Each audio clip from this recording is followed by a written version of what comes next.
RJ Gaurav and I welcomes you on my YouTube channel RJ Gaurav radio jockey.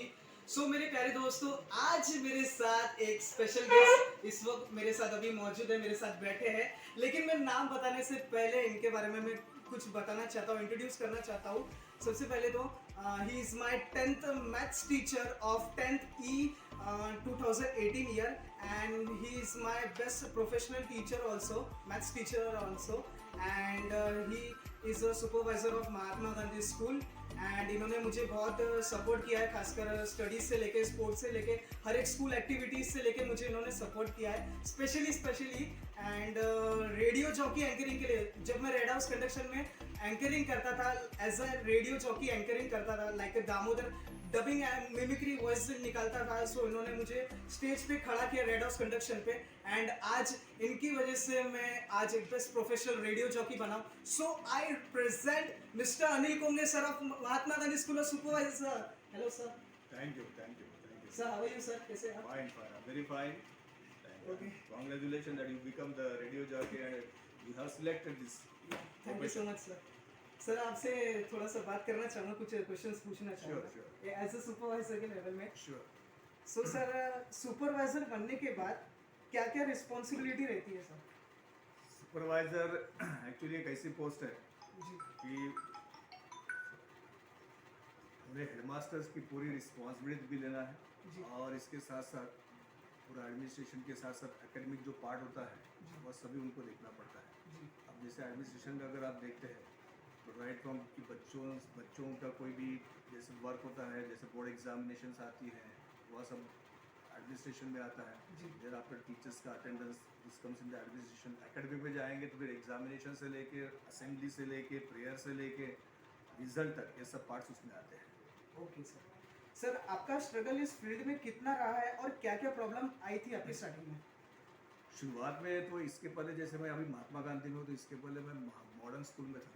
जी तो जब मैं यहाँ पे आया तो देखा कि 1999 में एक प्रॉब्लम मुझे फेस कर रहा था जी सर। कि बच्चों के साथ यहाँ का स्टेट बोर्ड के बच्चे, सीबीएसई के बच्चे, दोनों में डिफरेंस है। जहाँ स्टेट बोर्ड के बच्चों को एक बार समझा दिया जाए तो समझ जाते हैं, सीबीएसई के बच्चे भी समझ जाते हैं, पर कुछ स्टफ ऐसा होता है जिनके डिसिप्लिन के बारे में थोड़ा सा डिफिकल्टी जाती है। सेकंड थिंग, जैसे यहाँ पे जो बच्चे आते हैं बहुत ऐसे फैमिली से आते हैं जहाँ अवेयरनेस नहीं रहता है, तो उन बच्चों को पढ़ाना, उन बच्चों को समझाना, उन बच्चों को आगे बढ़ाना, इसमें थोड़ी सी डिफिकल्टी हर टीचर्स को जाती है।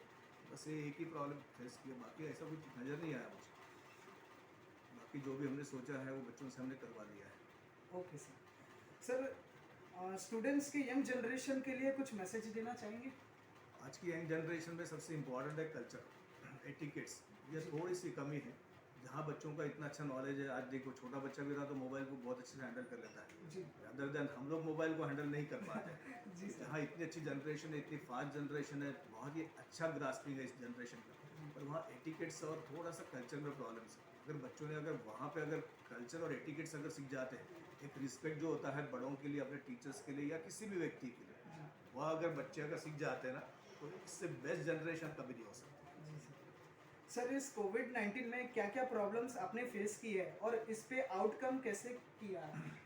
कोविड-19 में सबसे इम्पॉर्टेंट जो मेन प्रॉब्लम है वह यह रहा है कि बच्चों के साथ डायरेक्ट फिजिकल कांटेक्ट हमारा नहीं रहा है। जी जहाँ पे ऑनलाइन बच्चों को पढ़ाना है, फिर ऑनलाइन बच्चों को पढ़ाते वक्त हमारे यहाँ या और बहुत सारे स्कूलों में प्रॉब्लम आया है कि बच्चों के पास जैसे मोबाइल्स नहीं है, टेक्निकल इश्यूज़ है, जी। कहीं बच्चों के यहाँ पे नेट्स नहीं है, कई ऐसी फैमिलीज़ है जहाँ पे एक ही मोबाइल है, तो भी पेरेंट अपने वर्क प्लेस पे लेके जाते हैं तो बच्चों के पास मोबाइल नहीं है।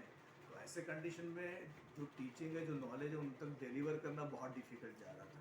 तो हमने क्या किया, उसके ऊपर एक प्लान किया कि जैसे व्हाट्सएप पे मैसेजेस एंड मिस वीडियोस बनाए हैं, तो उसके लिए हमने टाइम सेलेक्ट किया, बच्चों से बात किया। अगर पेरेंट्स अगर 8 बजे या 9 बजे निकल जाते हैं तो हम लोग सुबह 6 से 7 या 7 से 8 के बीच में वो वीडियोस बच्चों तक पहुंचा देते हैं। जी वह होने के बाद बच्चों के बाद जब भी दिन में समय रहेगा या शाम को समय रहेगा, रात को 8 बजे तक समय है उनके पास, अगर पेरेंट्स आने के बाद 6 से 8, तो बच्चे उसको देखते हैं। उसके बाद जो डिफ़िकल्टी है तो उन डिफ़िकल्टीज़ को सॉल्व करने के लिए फिर एक सेशन हमने रखा 8 से 9।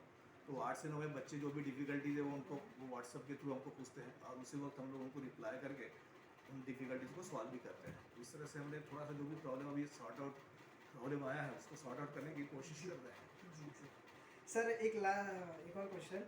आपने जो स्टेज में डिसिप्लिन के बारे में जो पूरे स्कूल को आपने बताया इंस्ट्रक्शन के माध्यम से आप बताते हैं कि डिसिप्लिन एक बहुत बड़ा इम्पोर्टेंस है और आज हमारी लाइफ में बहुत ही ज़्यादा इम्पोर्टेंस है। जितने भी पास आउट स्टूडेंट्स हैं वो रियलाइज़ कर रहे हैं कि स्कूल में जो डिसिप्लिन का जो एटमॉस्फेयर है वो बाहर के स्कूल कॉलेजेस में नहीं है। सो आप प्लीज़ डिसिप्लिन के बारे में दो शब्द बताइए। Discipline, that is the base of the personality or the base of the means progress that I can say. और डिसिप्लिन होना बहुत ज़रूरी है। और कंपैरेटिवली मैंने देखा है कि हमारे यहाँ पे जो डिसिप्लिन हम लोग मेंटेन करते हैं, जैसे इस एरिया में अभी हमारा स्कूल है, यहाँ पे भी जो बच्चे आते हैं जी उनको सिखाना, उनको डिसिप्लिन रखना बहुत डिफिकल्ट है। पर हमारे यहाँ जो डिसिप्लिन मेंटेन हमने किया है वो बाहर नहीं दिखा देता है, बात सही है।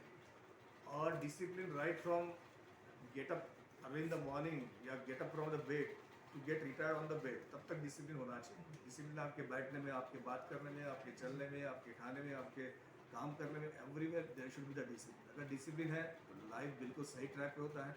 जहाँ डिसिप्लिन ब्रेक हो जाता है, लाइफ कहीं ना कहीं डाइवर्ट होना शुरू हो जाता है। ओके सर, एक लास्ट क्वेश्चन सर, मेरे बारे में आप पूरी नागपुर की जनता को आप क्या कहना चाहेंगे? एज ओ मैं आपका स्टूडेंट था स्कूल में एंड आपने मुझे मैथ सब्जेक्ट भी पढ़ाया 10th में 2018 ईयर में। सो आप मेरे बारे में क्या बताना चाहेंगे नागपुर की जनता को? देखिए, जब 2018 में you are here right in the school beginning, right from beginning, right ji sir. 2018 में जब आप आए थे स्टेज पे, जी तो मैंने देखा था कि थोड़ा सा आप में वो चीज़ है, वो गट्स है जो बाकी बच्चों में नहीं है। एक बार आपने असेंबली में आके प्रेयर में कंडक्शन में जो जिस तरह से आपने अपना प्रेजेंटेशन दिया था, जी तो मुझे लगा कि इस बच्चे में गट्स है और ये सब कुछ, एक बहुत कुछ कर सकता है इस फील्ड में। तो तब मैंने सोचा कि नहीं, इतना अच्छा लड़का है, पढ़ाई में भी अच्छे हो, उसके बाद तुम्हारी आवाज़ में भी एक बेस है, एक बेस होता है ना आवाज़ में, जी वह भी आप में है। दूसरी बात, आपकी सोच भी उसी तरह है और आपने मेहनत भी बहुत किया उसके लिए। आप बहुत सारे आर्टिकल्स भी लिखते थे जो बच्चों तक पहुंचाए हम लोग असेंबली में।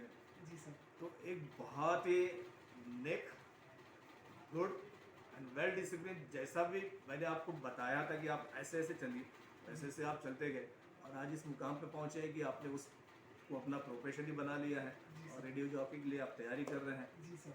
मैं आपको शुभकामनाएं देता हूँ thank you so much sir. और लाइफ में आप बहुत आगे बढ़ेंगे। जी thank you so much sir. Thank you so much everyone for watching this video. Thank you, like comment and subscribe my YouTube channel.